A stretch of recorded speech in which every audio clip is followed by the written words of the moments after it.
Hola, buenos días. Yo soy Marta Tudón de Artículo 19, soy coordinadora de Derechos Digitales y estamos acá para tener esta sesión que son ataques orquestados en línea contra defensores de derechos humanos en América Latina que no son parte de la gobernanza de Internet. Muchísimas gracias por acompañarnos. Les voy a dar una pequeña introducción al panel para que puedan un poco entender de dónde viene el raciocinio de querer estar acá. Esta sesión realmente tiene como objetivo explorar cómo las personas activistas y defensoras de derechos humanos en América Latina enfrentan violencia digital que no puede ser abordada como casos individuales ni se resuelve con hacerlo de esa manera, porque corresponde a problemas estructurales y de violencias que tienen que ser atendidos a través de espacios de gobernanza de Internet. Además de esto, también tiene el objetivo de generar ideas que comunidad multisectorial se deban implementar para garantizar la protección de estas personas y su trabajo tan esencial para nuestras democracias. Entonces, esta sesión va a incluir dos rondas de preguntas y respuestas donde nuestras personas panelistas que voy a presentar a continuación van a tener 6 minutos por pregunta para que puedan responderla y después vamos a tener un espacio de preguntas y respuestas del público. Es importante mencionarles que este espacio es también un espacio de autocrítica respecto a qué podemos y debemos de estar haciendo mejor para incluir estos actores. Entonces, espero que las personas que están escuchando esta sesión puedan también involucrarse y también que sea un espacio como reflexivo y de autocrítica en ese sentido. Y bueno, voy a presentar a las personas que muy amablemente nos dieron su tiempo para poder estar acá. Les presento a Juan Francisco Sandoval, quien fue jefe de la Fiscalía Especial contra la Corrupción de Guatemala durante 8 años y que a raíz de su trabajo tuvo que exiliarse del país y desde su exilio continúa su labor de defensa de derechos humanos. Les presento también a Ulises Morales, quien forma parte de una organización de base feminista que se llama Unidad de Atención Psicológica, Sexológica y Educativa para el Crecimiento Personal, o UNACE, donde se hace labor de educación, atención, prevención e incidencia política en derechos sexuales y reproductivos, salud sexual y violencia de género. Y también les presento a Leslie Guerrero, quien forma parte del Centro por la Justicia y el Derecho Internacional, CEGIL Mesoamérica. También reconociendo el trabajo de CEGIL y también su colaboración en ser coorganizadores junto con el artículo 19 de este panel. Y bueno, entrando ya un poco en materia, comenzaremos con la primera ronda de preguntas para las personas panelistas. La primera está dirigida a Juan Francisco Sandoval. Juan Francisco, ¿cuál es el contexto en Guatemala para la defensa de derechos humanos? Particularmente también en tu caso, ¿cuáles fueron algunas de las características de las agresiones digitales en tu contra y qué reflexiones has tenido a partir de ellas desde un sentido no solamente de tu caso en particular, sino colectivo, explayándose también a otras personas defensoras de derechos humanos? Tienes 6 minutos, adelante. Muy bien, muchas gracias. Gracias por la invitación. En primer término, el trabajo que yo desarrollé ahí en Guatemala estaba relacionado con la lucha contra la corrupción, el combate a la impunidad. Desarrollamos un trabajo en coordinación con la Comisión Internacional contra la Impunidad en Guatemala, un organismo de Naciones Unidas que se instaló en Guatemala. Y lo que pude observar es que a partir del año 2015, cuando hubo un momento pues, de mucha esperanza en Guatemala y donde parecíamos ser el ejemplo en la región centroamericana de la lucha contra la corrupción, empezaron campañas de difusión mediática de noticias falsas, instigación al odio, la utilización de los que en Guatemala denominamos net center para multiplicar mensajes contrarios al combate a la corrupción e impunidad en medios masivos de comunicación. Reproduciendo discursos similares a los que, o que se refieren a difundir información falsa de nuestra vida y del trabajo que desarrollábamos. En primer término, la CICIG como organismo estaba equiparado a un organismo de derechos humanos. Los operadores de justicia, de acuerdo a resoluciones más recientes de la Comisión Interamericana, de la Corte Interamericana de Derechos Humanos, somos defensores de derechos humanos y en ese sentido, la mayoría de los mensajes que estaban referidos a actividades de nuestra vida privada o actividades en las que nos equiparaban a gente que violaba los derechos humanos. Ejemplo, yo en mi actividad como fiscal en Guatemala, me recuerdo que fui a algún concierto y empezaron a difundir mensajes como diciendo, mire, este tipo en eso está despilfarrando el dinero que le pagamos los guatemaltecos. O por ejemplo, más recientemente ya en el exilio, estábamos en una actividad celebrando la independencia de mi país y empezaron a difundir información como que estábamos despilfarrando el dinero fruto de la corrupción en la que habíamos incurrido en Guatemala. En el caso personal, y soy sincero, me convertí en una no sé si decirlo, figura pública en Guatemala, entonces soy muy conocido, entonces me empecé a acostumbrar a ese tipo de ataques, porque ya del 2016 al 2023, pues uno agarra callo, como decimos, pero empecé a ver cómo a las personas que trabajaban conmigo, que pertenecían a mi círculo cercano, hablemos de familias, hablemos de compañeros de trabajo quienes empezaron a ser afectados por ese tipo de publicaciones, pues les afectaba mucho en su desempeño, porque independientemente de que tenían que realizar el trabajo, ir a los tribunales de justicia, enfrentar los planteamientos de la contraparte en los juicios, también tenían que responder este tipo de ataques o si no responderlos, por lo menos encontrar una manera de que los mismos no les afectaran, porque el tema es de que hay un dicho que repiten mucho en México de que lo que no mancha tizna y muchas veces algunos de los mensajes que eran replicados, pues personas cercanas a nuestro círculo creen que son realidad. De hecho, yo tengo la seguridad de que en Guatemala mucha de la gente tiene credibilidad del trabajo que desarrollé, pero ante ese crecimiento sistemático del poder de las redes sociales, hay una legitimación artificial en la opinión pública de lo que difunden ese tipo de mensajes. Entonces, y en muchas ocasiones, muchas de las cuentas que utilizan nuestra imagen, nuestra reputación, nuestro trabajo con el propósito de difundir odio, porque hay muchos ataques con respecto a nuestra identidad personal, a la orientación sexual, eh, hay gente que se cree, entonces tenemos que estar no solo defendiéndonos en los tribunales de justicia, porque también somos afectos a la criminalización, sino hemos visto cómo los ataques en las redes sociales han servido dentro de un patrón de criminalización que estamos documentando. Comentarles de que en mi país, el contexto de mi país es que a la salida de la CICIG, se empezó un ataque sistemático en contra de operadores de justicia anticorrupción, prensa independiente y activistas sociales que acompañaron en ese esfuerzo anticorrupción. Y en ese sentido, ahora los ataques van dirigidos no solo al desmantelamiento del aparato, sino utilizando mucha de la propaganda que se desarrolló en mi país en el marco del conflicto armado, la han ido modernizando, adaptando a los tiempos, y si bien es cierto, ahora no somos víctimas por el momento de ejecuciones extrajudiciales, por vía de los ataques mediáticos, lo que pretenden es darnos muerte civil, utilizando no solo la guerra jurídica, sino que utilizando todas las herramientas que les proveen las redes sociales.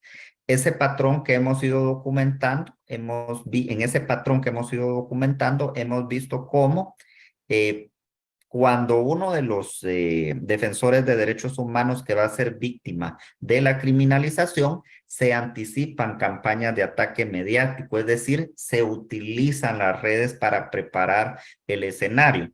Luego la fiscalía realiza acciones en las que materializa todos los ataques con los que se ponen en entredicho no solo la seguridad jurídica, sino también el prestigio, la reputación de quien es afecto a la campaña, y con posterioridad el mismo vehículo de las redes sociales es utilizado para confirmar ese ataque.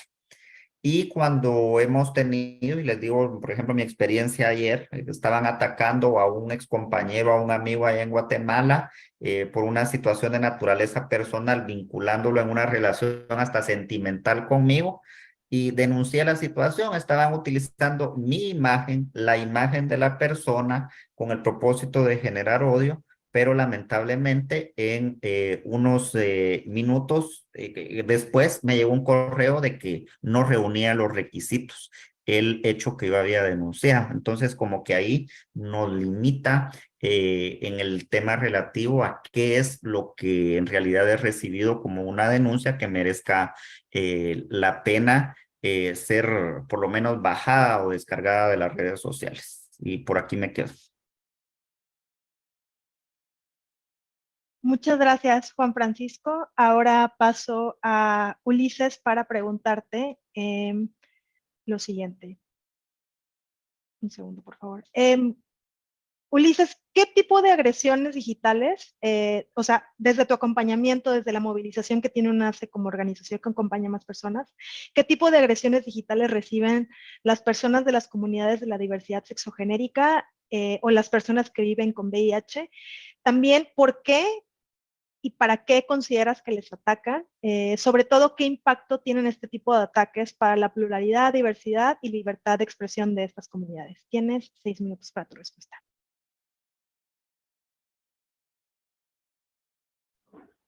Aquí estoy de nuevo, creo que sí me había salido, pero aquí estoy. Y sí, sí alcancé a escuchar las preguntas. Pues antes que nada, muchas gracias a todas las personas que nos escuchan. Y bueno, yo creo que es bien importante contextualizar un poquito que el VIH es una infección que nació estigmatizada y que debido a esto está asociado principalmente a las cuestiones sexuales y a poblaciones que tradicionalmente hemos vivido discriminación y rechazo, como ejemplo los hombres gays, personas transgénero, hombres que tenemos sexo con otros hombres, somos los que más hemos tenido este tipo de discriminación y rechazo.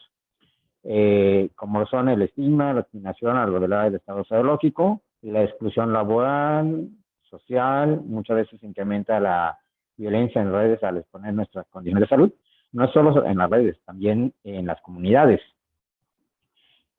Con respecto a tu pregunta, ¿qué consideras que es porque nos atacan? Pues al hablarles de la sexualidad, hacer denuncias públicas de las problemáticas que enfrentamos día a día, es algo que los grupos antiderechos les parece ofensivo, ya que algunos de ellos siguen viendo el VIH como la enfermedad de los otros y como algo malo y negativo que debe ser oculto, y es por ello lo importante de visibilizar estas problemáticas, y al visibilizarme como persona con VIH, me expone a la pérdida de algunos derechos, como puede ser el empleo, la vivienda, la salud incluso, y otros. En el caso de las personas de la diversidad sexual, sus argumentos a estos grupos es que promovemos la homosexualidad y las familias no tradicionales, lo que afecta el pleno desarrollo de la sociedad, y también que metemos o inculcamos ideas a los niños y niñas para que se conviertan en personas de la diversidad. Hay otra pregunta que me decías que qué impacto tiene estos tipos de ataques. Bueno, yo los dividía en dos. El primero es bien importante para las personas que viven con VIH, que vivimos con VIH, es que al haber este tipo de sanciones y ataques, es que se siguen incrementando la cantidad de personas que vivimos con VIH, sobre todo en etapas tardías, donde es más complicado poder tener acceso a nuestro sistema de salud, que necesitan campañas focalizadas en las diferentes poblaciones, es decir, una campaña para jóvenes, una campaña para mujeres, una campaña para hombres, porque todos tenemos vivencias y situaciones diversas. Y esto provoca que no llegue información a los jóvenes que han iniciado ya su vida sexual. Y por último, que no existan leyes y políticas que ayuden a eliminar el estigma y la discriminación, obstaculizando la participación comunitaria, y que existan una sociedad de ciudadanos de primera, segunda y incluso de tercera. Es lo que yo considero que nos está afectando. Muchas gracias, Ulises. Solo para redondear un poco la idea, entonces el tipo de agresiones que consideras que ustedes más han documentado y reciben son estas campañas para visibilizar el doxeo o cómo lo podrían ejemplificar un poquito. Totalmente, o sea, el hecho de que a veces alguien llegue y le compartas tu estado psicológico, pues afecta a que si bien en México no te pueden despedir por vivir con VIH, pues buscan los mecanismos para poder llevar a cabo ese despido, ¿no? Y que no siga estando, porque la gente sigue considerando que es de alto riesgo el contacto, cuando para el tema del VIH, que hoy ya tendremos oportunidad de platicarlo posteriormente, sabemos que son otros mecanismos y otras rutas de entrada del VIH, a diferencia de otras enfermedades, o como acaba de suceder con la pandemia del COVID, que es algo muy grave, que pues con el simple contacto y estar juntos en un solo espacio, miles de personas se pueden contagiar. Y el VIH no es así, entonces sí hay una diferencia, incluso a pesar de que ambas son infecciones, existe una diferencia. Y sí es bien importante considerar este tipo de agresiones, porque al estar ligado a la sexualidad, pues como tal nos siguen agrediendo y perjudicando. Muchas gracias, Ulises. Y también, Juan Francisco, creo que es importante visibilizar, o sea, que los ataques son muy diferenciados también dependiendo de la población defensora de derechos humanos a la que se pretende desprestigiar o que se pretende dañar, ¿no? O sea, en el caso de Guatemala, Juan Francisco, en el caso que nos estabas compartiendo, era más invento, ¿no? O sea, no eran cosas que hablaran sobre de ti, sino inventos que buscaban esta forma de desprestigio. Y en el caso de Ulises y de las personas que ha acompañado y que ha documentado también los casos, son quizás cosas que son, o sea, es información personal que quiere ser descubierta para desprestigiar en un contexto donde existe el machismo, también la discriminación, el racismo hacia personas que viven de determinada manera y que se identifican con determinadas movilizaciones, ¿no? Creo que eso es súper importante visibilizarlo también. Les agradezco muchísimo sus testimonios. Ahora, Leslie, me gustaría preguntarte, desde CEGIL, ¿ustedes qué han observado en términos de tendencias de violencias en línea hacia personas defensoras de derechos humanos en nuestra región? Y también dentro del Sistema Interamericano de Derechos Humanos, ¿cómo se ha otorgado protección a personas defensoras que sufren violencias en línea? Y también, ¿cuáles son las limitaciones de ese sistema? Leslie, tiene 6 minutos. Muchas gracias, Marta. Pues comentarte un poco que lo que hemos visto, o sea, con una tendencia regional, específicamente mesoamericana, que va desde el autoritarismo, pues vemos que también, o sea, las garantías, la disminución de garantías democráticas, vemos un incremento en los discursos estigmatizantes en contra de personas defensoras. Lo cual después escala a amenazas en línea, intimidaciones y acoso. Esto vemos también que se traslada a un patrón donde el riesgo no solamente se queda en línea, el riesgo se traslada al espacio físico, a la vida personal, privada, incluso el eje de trabajo de las personas defensoras en físico. Vemos especialmente que quienes son atacados, atacadas en Mesoamérica son personas defensoras de derechos sexuales y reproductivos, específicamente defensoras. Vemos también el ataque hacia personas defensoras del medio ambiente, hacia operadores de justicia específicamente, porque son quienes refuerzan los discursos de una democracia, de la búsqueda de una democracia y del respeto a los derechos humanos. Es también necesario también abordar quiénes dentro de estos patrones de ataques que nosotros vemos regionalmente están formulando estos ataques también. Y es que lamentablemente estos ataques vienen de diversos actores, vienen desde actores estatales donde sus discursos rebotan con otras personas que replican estos y que generan estos riesgos hacia las personas defensoras también. Vemos que también ya no solamente se quedan con personas que tienen cuentas, sino se crean específicamente cuentas para atacar a las personas defensoras que están sistemáticamente atacando, que generan patrones de ataques a través de net centers y que no se quedan solamente ahí también.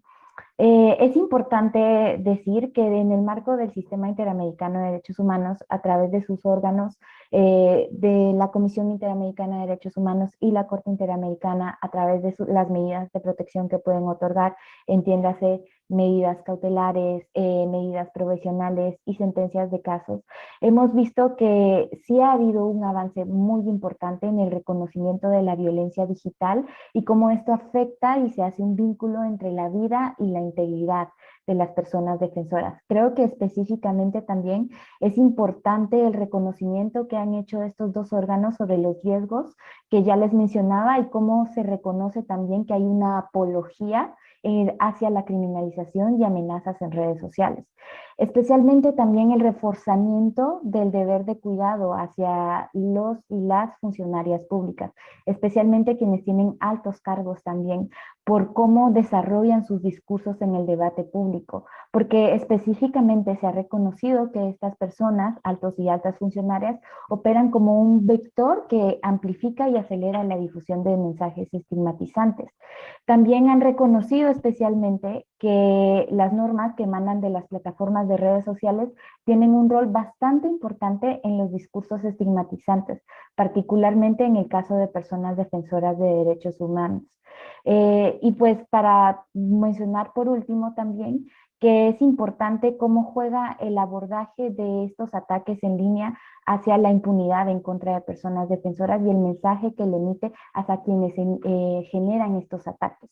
Por lo mismo, consideramos que si bien es importante que se reconozca el deber de cuidado de los estados, que se reconozca el rol de las plataformas, vemos que también hay necesidad de reconocimiento de cómo las personas defensoras pueden también ser esas voces hacia estas plataformas digitales en estos ámbitos que son también pues son plataformas digitales que provienen de actores privados también y cómo se debe propiciar una participación activa. En los retos que tenemos dentro del sistema interamericano es que específicamente por lo mismo en el margen de los estándares se han acotado específicamente al rol de las y los funcionarios públicos y creo que debemos trasladar también cómo este discurso a cómo se debe propiciar una participación activa, efectiva y real de las personas defensoras de derechos humanos en la consolidación de políticas de abordaje sobre la situación de personas defensoras, entiéndase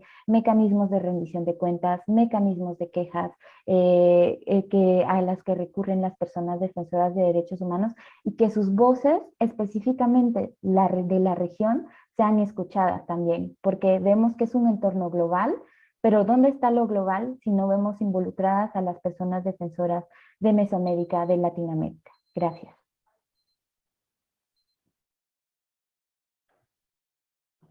Muchísimas gracias, Leslie. Creo que esto es súper nutritivo porque si bien el sistema interamericano evidentemente es una vía, cuando hablamos sobre gobernanza de Internet, cuando hablamos sobre cómo se hacen las reglas que van a ayudar a que se atiendan ciertos casos de violencia en línea contra personas defensoras, la verdad es que pues, sí está limitado porque las recomendaciones, las decisiones están más que nada orientadas, digamos, a las autoridades. Entonces, creo que vale mucho la pena siempre recordar que sí sirve, pero necesitamos más. ¿Qué más podemos hacer? ¿Qué más debemos hacer? Y bueno, segunda ronda de preguntas. Vamos a comenzar en el mismo orden. La primera pregunta dirigida a Juan Francisco. Juan Francisco, en tu proceso de comunicación con las redes sociales por los ataques que recibiste, ¿cuál fue tu experiencia? ¿Cuáles fueron los resultados obtenidos? Y también, ¿qué necesidades tenías para las cuales no obtuviste una adecuada respuesta por parte de las plataformas de redes sociales? Tienes 6 minutos también. Bueno, como indiqué anteriormente, por la posición que tenía dentro del la dependencia pública en la que desempeñaba mis funciones, pues tenía una situación de vulnerabilidad.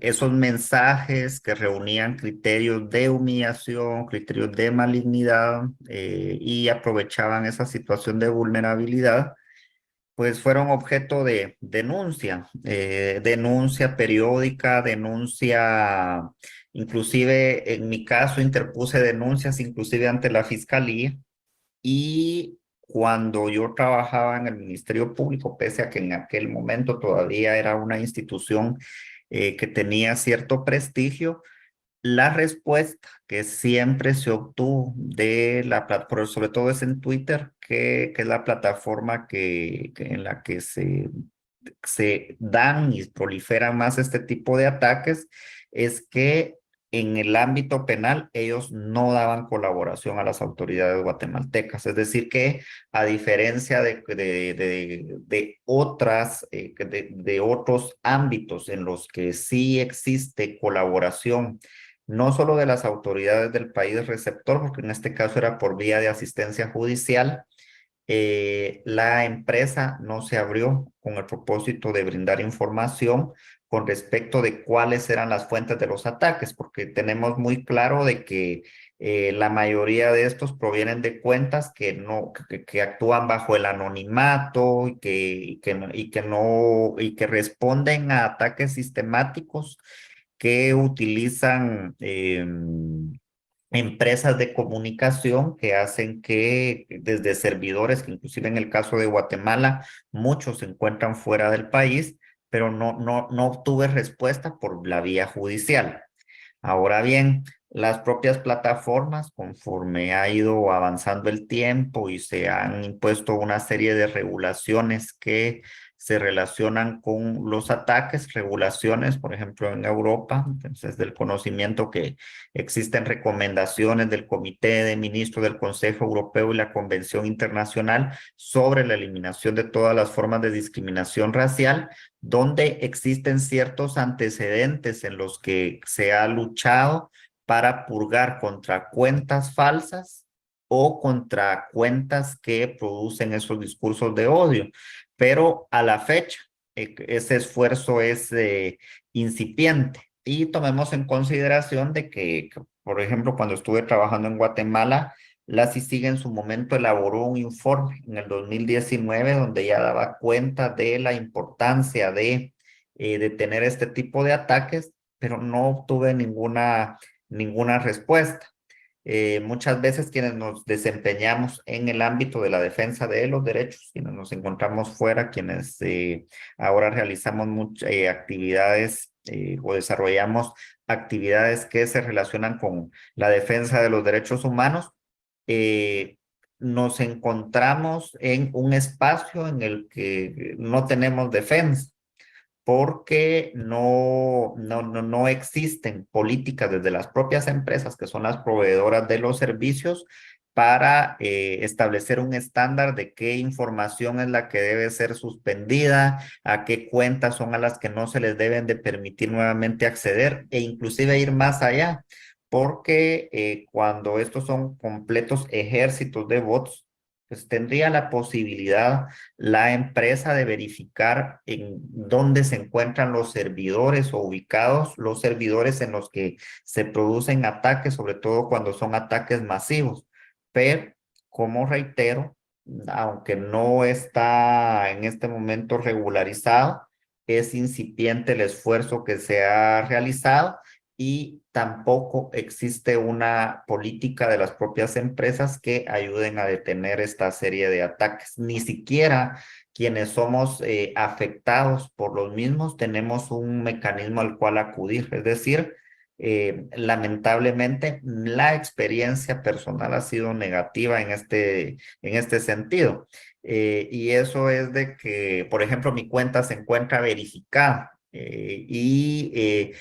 y lo más preocupante es de que muchas de las cuentas que actualmente producen ese tipo de ataques con las nuevas reglas que tiene Twitter, hacen un pago mensual y ya están certificados los ataques. Es decir, lo que hizo la plataforma fue certificar los ataques. Entonces, eso es lo que le puedo comentar de la experiencia que he tenido con relación a los ataques que he recibido.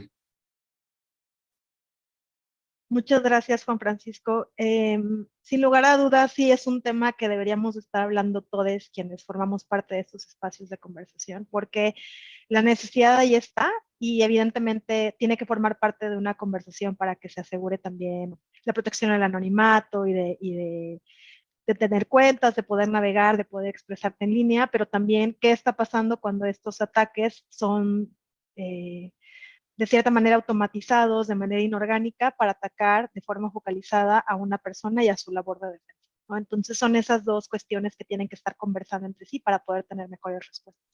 Y acordándome también que si ni siquiera las personas más poderosas del mundo saben cómo funciona la plataforma y los criterios de aplicación de las políticas son diferentes incluso para las personas más poderosas, que nos queda a las personas que defendemos derechos humanos.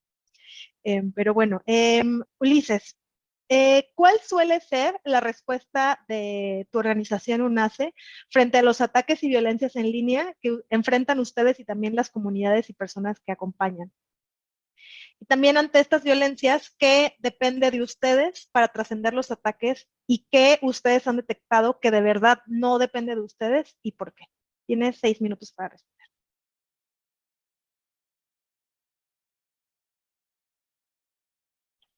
Claro, pues mira, nosotros desde UNACE, lo que hemos hecho y después de esta pandemia donde mucho de nuestro trabajo tuvo que traspasarse a, si ya manejábamos redes sociales, pues mucho de nuestro trabajo se incrementó en redes sociales precisamente. Actualmente como organización buscamos no realizar confrontación a los ataques y en algunos casos hemos optado por bloquear estos comentarios o incluso algunos actores que ejercen este tipo de ataques. Hemos contemplado la denuncia ante las autoridades correspondientes y contamos con una persona responsable y en algunas ocasiones se realizan campañas de sensibilización para informar y educar a estas personas. La organización protege la identidad de los colaboradores al no poner nombres para salvaguardar su vida privada. Es decir, ninguno de los que colaboramos en UNACE somos etiquetados para evitar ataques a nuestros perfiles personales. Con respecto a tu pregunta ante la violencia, pues para hacer frente a los ataques es importante seguir manteniéndonos actualizados y con conocimientos basados en evidencia científica, respetando la confidencialidad de nuestros usuarios. Incrementamos las medidas de seguridad de nuestras redes, es decir, el correo, el equipo de cómputo y nuestros dispositivos móviles. Y a tu pregunta de qué depende de nosotros, pues que las personas sigan pensando que el VIH, como ejemplo, es la enfermedad de los otros, no asumen que es un problema de salud pública para todas y todos. Los criterios arbitrarios de quienes son dueños de las redes sociales, sobre este punto consideramos necesario hacer incidencia con esas personas y con los gobiernos para que no bajen información relacionada con la educación integral de la sexualidad bajo el pretexto de ser catalogada como pornografía. Es un punto bien importante y ayer que participé en algunas sesiones es lo que les decíamos, ¿no? Y ahorita con el metaverso, la inteligencia artificial, pues los jóvenes ahora tienen acceso a este tipo de información, pero si no está basada en evidencia científica, si no está bien fundamentada, van a seguir recibiendo información errónea, llena de prejuicios, juzgando, sesgada. Entonces, es bien importante que estas personas como tal conozcan y sepan que hay una pequeña línea y una diferencia entre lo que es la pornografía y alentar a las personas a conocer sus cuerpos, disfrutar de su sexualidad, pero sobre todo de una manera informada, responsable y objetiva. Muchas gracias, Ulises. Sí, creo que también es muy bueno que existan personas como tú, organizaciones como tú, que vienen y nos dicen exactamente como que en el imaginario cómo está afectando, por ejemplo, la remoción de contenidos, no solamente a la labor de defensa y promoción, sino a las propias personas, ¿no? O sea, porque al final sí están bajando información no solo de educación sexual, sino también de salud, como dices, cómo poder detectar, cómo poder estar un poco más consciente sobre la salud. Entonces creo que es muy importante lo que mencionas. Leslie, desde SEGIL, ¿ustedes qué piensan sobre cuál debería de ser el papel de la comunidad multisectorial de la gobernanza de Internet para proteger a quienes defienden nuestros derechos? ¿Cómo se puede hacer un puente entre organizaciones que trabajan con personas defensoras y derechos digitales con las plataformas digitales para abordar los ataques en el ámbito digital? Y en particular, ¿cuál debe ser el papel de las plataformas digitales en las que se producen este tipo de agresiones y qué debemos de pedir? Tiene 6 minutos. Muchas gracias, Marta. Pues creo que es definitivamente, o sea, acotarse también a este principio de gobernanza, de participación abierta, inclusiva y transparente. Cuestionarnos y criticar específicamente para una mejora si efectivamente desde este espacio multisectorial está habiendo una participación abierta e inclusiva. Creo que quiero reforzar en este apartado también la necesidad de esa inclusión de voces más allá de la academia, más allá de sectores estatales, sino de esas voces que están dentro de la defensa de derechos humanos de base. Creo que esta defensa de derechos humanos de base que se realiza por parte de las personas defensoras, o sea, trasciende también a este espacio digital y no se está escuchando estas voces también. En la inclusión es necesidad también que desde cuestiones bastante específicas como el idioma sean espacios también de las discusiones con las plataformas que sean abiertos también a poder discutir en otros idiomas, por ejemplo, en idiomas indígenas, en idiomas mayas también. O sea, necesitamos que efectivamente la comunidad multisectorial se pregunte si efectivamente están lo suficientemente abiertas e inclusivas para poder considerar a estas personas defensoras de derechos humanos en la gobernanza y en esta participación también, porque se están a veces adoptando decisiones en nombre de estas personas. Y esto no debe ser el papel, debe haber una participación efectiva, una participación activa por parte de las personas defensoras en conjunto con esta comunidad multisectorial también. Creo que también impulsamos mucho el reconocimiento también de los principios rectores sobre empresas y derechos humanos. Es importante que las empresas de las plataformas de redes sociales reconozcan su responsabilidad, sea cual sea su tamaño, su sector, el país al que se encuentren, del respeto de derechos humanos y sobre todo no reproducir impactos negativos en las poblaciones más vulnerables, ¿no? Y más vulnerabilizadas, diría yo. También es importante en este sentido que a raíz de esto se pueda hacer una brecha también entre las organizaciones que son intermediarias respecto a las quejas, a la elaboración de políticas con las plataformas digitales, que haya también la inclusión y espacio, no solamente a través de convocatorias, sino que las plataformas también destinen recursos específicos para poder involucrar a personas defensoras. Y ahorita me toca abogar también por Latinoamérica y por Mesoamérica también, como ante un contexto que hay disminución de garantías democráticas, un contexto de autoritarismo, cómo se está involucrando también a quienes son afectadas por los discursos estatales en redes sociales, de actores estatales, pero también por estos net centers y estos bots que replican discursos que disminuyen la concepción sobre quién es una persona defensora de derechos humanos y que definitivamente tiene un impacto sobre la labor que tienen. Aunado a esto, es importante mencionar también que el papel de las plataformas digitales también debe ser implementar acciones de transparencia, rendición de cuentas y de diálogo con las partes interesadas también. Creo que deben ser más abiertas las convocatorias y los espacios también, no solamente para personas que efectivamente están en un espacio, que reconozcamos que es un espacio privilegiado, el acceder incluso a Internet, sino que deben abrirse más allá y destinar incluso recursos para buscar estos espacios con personas defensoras que ejercen la defensa de base y tienen implicaciones en su defensa hasta violencia digital también. También debe haber un fortalecimiento de los mecanismos de denuncia. Hay que decirlo, no son accesibles y hay necesidad de que estos sean accesibles también y que más allá de listados muy acotados sobre las denuncias, amplíen un poco más estos formatos de quejas que se tienen también y que permitan a las personas defensoras ahondar en las afectaciones que tienen estas violencias digitales en su defensa de derechos humanos también. Hay que también reforzar las directrices sobre medidas de asistencia y respuesta hacia las personas defensoras de derechos humanos y también buscar la coordinación de acciones que busquen enfrentar estas acciones que buscan hostigar a personas defensoras de derechos humanos.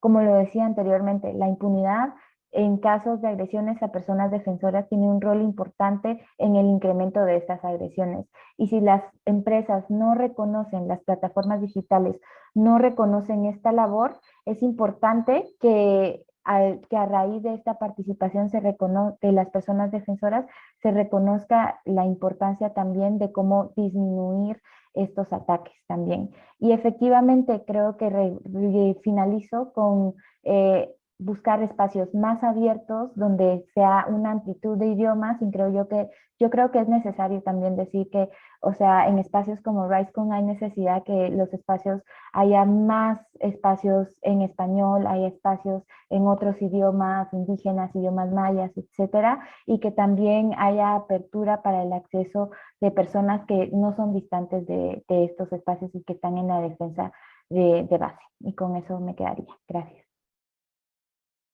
Muchísimas gracias, Leslie. Si el público tiene preguntas para las personas panelistas o incluso comentarios, ideas, sería excelente escucharles. La pregunta detonadora que me gustaría poder hacerle al público para que también puedan participar es cómo incluimos estos actores, activistas, personas defensoras de derechos humanos de base que enfrentan violencia en línea, cómo los incluimos en la gobernanza de Internet. Y creo que esto es súper importante y quisimos incluir esta pregunta porque les voy a contar un poco en lo que, si alguien en el público decide participar, también me gustaría escuchar Juan Francisco y Ulises que proponen también qué ideas se les ocurren.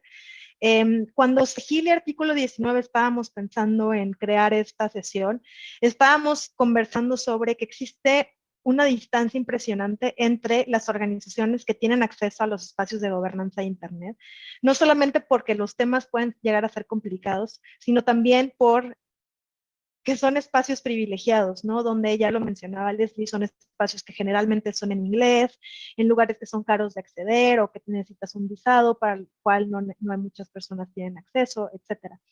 Y esto es problemático porque muchísimas de las, o sea, sí, desde la gobernanza de Internet estamos también criticando que existen, digamos, estas personas del norte global que están siendo las que deciden, etcétera. Quizás no nos estamos dando cuenta que las personas que estamos acudiendo a estos espacios somos las mismas de siempre y donde no podemos intentar representar algo que quizás no conocemos del 100%, como son las necesidades que existen a nivel territorio, a nivel defensa de las poblaciones, por ejemplo, que acompaña UNACE, que son personas de diversidad sexogenérica, personas que viven con VIH, pero también tierra, territorio y cultura, como mencionaban mis otros colegas ponentes. Por eso creímos que era súper importante poder tener esta sesión para poder, uno, reconocer las limitaciones que tienen espacios de gobernanza como RightsCon, como el Internet Governance Forum, como existen otros espacios, porque al final de cuentas no están las personas que también deberían de participar. No estamos diciendo bájense, pero estamos intentando sumar a más personas y reconocer que necesitamos hacer un mejor trabajo. Y por eso también esta sesión está en español, a manera de visibilidad política, de que necesitamos tener más sesiones que acuerpen y que hagan visibilidad en los contextos locales. Y Leslie puso una pregunta que creo que es del público en general. Dice, desde su experiencia, ¿existen ataques que solo afecten a mujeres o en mayor medida a mujeres? Y si es así, ¿qué espacios existen para dar apoyo a estas mujeres? Y también existe otra pregunta. Les mandan saludos y les gustaría preguntar a los panelistas su criterio sobre los ataques orquestados en línea por parte de la oficialidad cubana contra los actores políticos que ejercen la crítica a la gestión gubernamental. Consideramos que el caso cubano es digno de estudio. Súper sí. Entonces, primero de mujeres, le gustaría a alguien de los panelistas responder y después a la parte de Cuba. ¿Alguien gustaría responder? Levantar la mano. Les adelante. ¿Cuánto tiempo tenemos para esto, Marta? Tenemos hasta las 12:30 hasta que nos saquen de aquí, así que igual y lo más eficiente que pueda ser la respuesta. Gracias. Y yo creo que tenemos varios ejemplos en la región, desde El Salvador, Colombia, o sea, Guatemala, Nicaragua, México, o sea, de cómo se hace como un target específico hacia mujeres defensoras en espacios de defensa de derechos reproductivos y sexuales, así como a periodistas. Creo que es importante el reconocimiento también que se ha dicho sobre cómo estas violencias digitales, o sea, perpetúan estos estereotipos de género también y también hacen una apología a la violencia sexual también. Entonces, es importante cómo esto ha sido también reconocido por la Comisión Interamericana e incluso la Corte Interamericana, y creo que efectivamente existen ahora redes feministas que dan apoyo también para dar, o sea, para poder plantear, o sea, cómo abordar también la seguridad digital en estos espacios también. Y también creo que también existen espacios desde organizaciones que buscamos también formular lineamientos, políticas, estandarizar cómo se debe generar una prevención y una protección a personas defensoras de derechos humanos. Creo que específicamente podemos encontrar algunos ejemplos, por ejemplo, el Fondo de Acción Urgente, o sea, yo aquí mencionando muy brevemente de lo que es público, de público conocimiento también, está la IMD Defensoras, que hace un registro también de los ataques en contra de mujeres defensoras y a veces, y se dedican también a alertar sobre violencias digitales también, y también pues a veces, también Global Witness hace una referencia hacia esto, así que creo que sí tenemos referencia al respecto y tenemos estos espacios, estos primeros dos que mencioné, que dan estos apoyos a mujeres defensoras de derechos humanos. Gracias. Muchas gracias, Leslie. Ulises también quería decir algo. Claro, mira, desde UNACE, que es una organización feminista, cuenta con el apoyo y sobre todo basado en violencia de género, algo bien importante en Yucatán. Sabemos que Yucatán es muy machista, tiene muchas cuestiones patriarcales y lo que hemos buscado, como dice la compañera, la colega, pues es esos espacios donde las mujeres puedan encontrar un momento reflexivo, un acompañamiento psicológico, legal, y también el centro comunitario. Estamos abiertos a que originalmente hay pruebas y exámenes que nomás deberían de ser aplicados a hombres, a varones, pero nosotros también ocupamos esos mismos insumos para las mujeres, porque es bien importante que las mujeres tengan acceso pleno, no solo a los derechos, sino también al tema de la salud. Ajá. Desgraciadamente seguimos viviendo bajo esa idea de que muchas, por cuestiones culturales, están nada más con su esposo o su novio o pareja en cuestión, pero la pareja no es así. Entonces, es bien importante que esta información llegue y generar estos espacios para acompañamiento son de lo más importante que puede haber. Y también nosotros como varones, pues replantearnos estas masculinidades y dejarlas que ellas tengan más participación y sean ellas quienes tomen decisiones. Ajá, estarnos nosotros a un lado y acompañar, más no opinar por ellas. Es bien importante eso. Muchas gracias, Ulises. Juan Francisco, ¿te gustaría responder acerca de la pregunta de mujeres o lo de Cuba? Bueno, de Cuba, ¿cuál era la pregunta? Es que no voy a responder de algo de lo que no tengo mayor conocimiento, pero antes de responder alguna de las preguntas, creo que es relevante, importantísimo que se discute este tipo de temas, pero tareas pendientes, ¿verdad? ¿Cómo se va a regular el uso que se haga de la inteligencia artificial que está detrás de las redes sociales?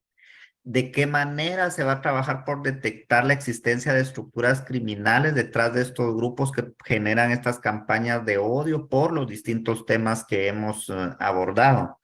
¿De qué manera la misión de defensa de los derechos humanos está preparada para los ataques de estas redes? ¿De qué manera se puede ayudar a sensibilizar a las autoridades del sistema judicial, medios de comunicación y la sociedad civil sobre la relevancia que podrían seguir cobrando estos ataques en redes sociales? Como también la labor de los periodistas puede ser desplazada por estas personas que intentan reemplazar su tarea sin respetar los códigos éticos del periodismo. ¿Cuál va a ser la respuesta de las autoridades a esas situaciones de vulneración? Y yo creo que ahí mis antecesores, Ulises, Leslie, pues tienen amplio conocimiento de temas que se relacionan con la manera en que la mujer, temas de cuestiones de género, y se los digo porque yo también he sido afecto a cuestiones que se relacionan con la identidad sexual. No sé por qué en mi país como que es muy popular el hecho de que es muy popular o se difunde mucho el mensaje de que pudiera ser atacado por tu sexualidad o por tu identidad sexual. Entonces creo que deben de ir cobrando relevancia estos temas. Y solo de Cuba, ¿cuál era la pregunta, perdón? Em, Preguntarles a los panelistas su criterio sobre los ataques orquestados en línea por parte de la oficialidad cubana contra actores políticos que ejercen la crítica a la gestión gubernamental. Porque menciona la persona que considera que el caso cubano es digno de estudio. No sé si tienes alguna opinión sobre el caso cubano de los ataques en línea contra personas, Bueno, pero por lo parte que de yo, mira, oficialidad. pues se lo voy a decir no solo sobre Cuba, porque quien habla de Cuba, pues la situación de Cuba, que también es, que podríamos que cuestionar lo que ocurre en Cuba, ocurre en otras realidades latinoamericanas, quizás menos conocidas, menos populares. Y se los digo por lo que ocurre, por ejemplo, en mi país. Está casi demostrado de que, por ejemplo, el gobierno de Guatemala contrató a dos estrategas de nacionalidad, creo que es panameña, con el propósito de atacar a defensores de derechos humanos, de atacar a periodistas. Está el tema, por ejemplo, de Pegasus en El Salvador, donde desde el propio gobierno se han orquestado ataques contra defensores de los derechos humanos. Entonces, es lamentable que los propios gobiernos, en lugar de defender a quienes defienden, porque quienes defienden están realizando tareas alternas que corresponderían a los gobiernos, pero de verdad, ¿cómo vamos a felicitar a lo que ocurre en Cuba, en Venezuela, en cualquier país del mundo en que ocurra una situación en la que se utilice recursos públicos y que el propio gobierno utilice todo el poder que tiene para atacar en redes sociales? Obviamente eso es reprimible y censurable. Qué bueno que lo dijeron por Cuba, pero eso también ocurre en toda la región. Gracias, Juan Francisco. Sí, lo mismo ocurre en México. Creo que también es importante mencionar que algunas cuestiones, aunque ocurran en Internet, quizás la mejor respuesta no sería desde ese ámbito, sino también desde la transparencia, desde que podamos trazar a dónde va el dinero de los recursos públicos, porque no se deberían de estar utilizando recursos públicos para atacar a personas periodistas ni defensoras de derechos humanos. Lo cual creo que lamentablemente, como menciona Juan Francisco, no es algo solo de Cuba, sino es algo básicamente de toda la región, y es porque no, supongo también en otros contextos, pero es mucho más visible en la región porque pues aquí estamos, ¿no? Desde Linterna Verde hay un comentario. En Colombia han identificado ataques de odio que están basados en características que no están protegidas por las normas de las plataformas. Dice, también es importante exigir mayor contexto en la moderación de contenidos para que, al menos a este nivel, haya conductas prohibidas a la luz del contexto de nuestra región. También hay otra pregunta que creo Leslie ya contestó sobre cuáles son los mecanismos de protección que existen en Latinoamérica para las mujeres defensoras de territorio, aunque no sé, Leslie, si quieras complementar con algo más. Yo, bueno, aparte creo yo que, o sea, efectivamente a veces se trasladan también estos mecanismos de protección. Por ejemplo, bueno, en Nicaragua hay medidas provisionales a favor del pueblo misquito, por ejemplo, que abarca también a defensoras de derechos humanos. Están estos mecanismos internacionales de medidas cautelares, medidas provisionales, pero yo creo que es importante también el reconocimiento de las redes de envase sobre cómo generan esta autoprotección, y también desde este enfoque feminista también yo creo que es importante también reconocerlo. Así que yo creo que es más bien poder impulsar el conocimiento de estos mecanismos de protección, y yo creo que con esto poder reforzar también de que hay mecanismos de protección de personas defensoras que yo creo que también las plataformas deben conocerlo, que si bien lo ejercen en el territorio, ya de sí da una cuenta de cómo gestionan sus cadenas de comunicación, de cómo gestionan ante una necesidad, ante un incidente, ante una agresión también, y que incluso en algún momento poder tomar como las buenas prácticas de estos mecanismos de protección autogestionados también por las defensoras de derechos humanos. También creo que es importante, y por eso esas voces latinoamericanas son muy importantes y lo vamos a seguir diciendo. Así que sí, un poco comentar al respecto. Muchas gracias, Leslie. Sí, desde artículo coincidimos completamente. No es que seamos los salvadores de las personas, sino que las personas también ya tienen sus propios mecanismos, sus propias respuestas, sus propias necesidades, y esas son las que también deberían de estar acá, ¿no? Entonces, cuestionarnos un poco, sí, mucha gobernanza, pero realmente sí está habiendo participación activa, sustantiva, plural, o son las mismas voces replicando ideas e intentando representar algo que no realmente conocemos, ¿no? De base. No sé, no tengo acceso a la plataforma de RightsCon, no veo si existe otra pregunta. Creo que no hay otra pregunta. Tenemos aún 6 minutos, quizá podamos cerrar esta sesión con una idea con la cual las personas panelistas desean que nos vayamos de esta sesión, ¿no? ¿Alguna idea que les gustaría que el público que está escuchando, que las personas de la academia, de la comunidad técnica, de organizaciones de la sociedad civil, personas defensoras, activistas, etcétera, una idea que queremos que se lleven partiendo de esta sesión? Y si les parece bien, vamos en sentido contrario. Primero Leslie, luego Ulises y el último Juan Francisco. Entonces, en una idea, ¿con qué nos gustaría irnos de esta sesión? Muchas gracias. Yo creo que a mí me gustaría irme con esta sesión de que contamos y que las plataformas reconozcan que contamos con estándares internacionales sobre la participación activa de personas defensoras en la construcción de políticas, que si bien son dirigidas hacia estados, cómo poder trasladarla a estos espacios también. Contamos con principios rectores sobre empresas y derechos humanos y casos donde se reconoce el tema de la violencia digital. Así que las plataformas no pueden hacerse de una vista esquivando estos estándares, sino más bien reforzándolos también y reconociendo su responsabilidad en ese sentido también. Y efectivamente buscar una participación activa de personas defensoras que están en el territorio a través de las organizaciones acompañantes. Muchas gracias. Muchas gracias, Leslie. Ulises. Pues definitivamente creo que la participación de nosotros, las personas, es muy importante, pero también debe de estar preocupándonos por responder estas agresiones, más bien seguirnos informando, seguir al pie del cañón, como se dice en México, para que podamos tener este tipo de espacios. Se están creando, y bueno, ahorita el metaverso o la inteligencia artificial, pues tratar de unirnos a estas personas para educarlas y que esto sea una cascada de atención, es decir, de los líderes, los fuertes de este tipo de empresas, también ellos conozcan y sepan cuándo es necesario bajar una publicación y cuándo no, cuándo es una agresión, pero que estén bien sensibilizados y que unifiquen criterios. No que si estuviésemos en el mismo espacio ahorita nosotros cuatro, y a mí me parece algo ofensivo, pero a esta Leslie o a Juan no, pues yo lo bajo porque yo considero mi criterio, ¿no? Entonces, unificar criterios para que esto pueda ser mejor viable para todas las personas. Gracias, Ulises. Juan Francisco. Bueno, creo que nos debemos de quedar con la idea de que este y otros espacios deben de crecer.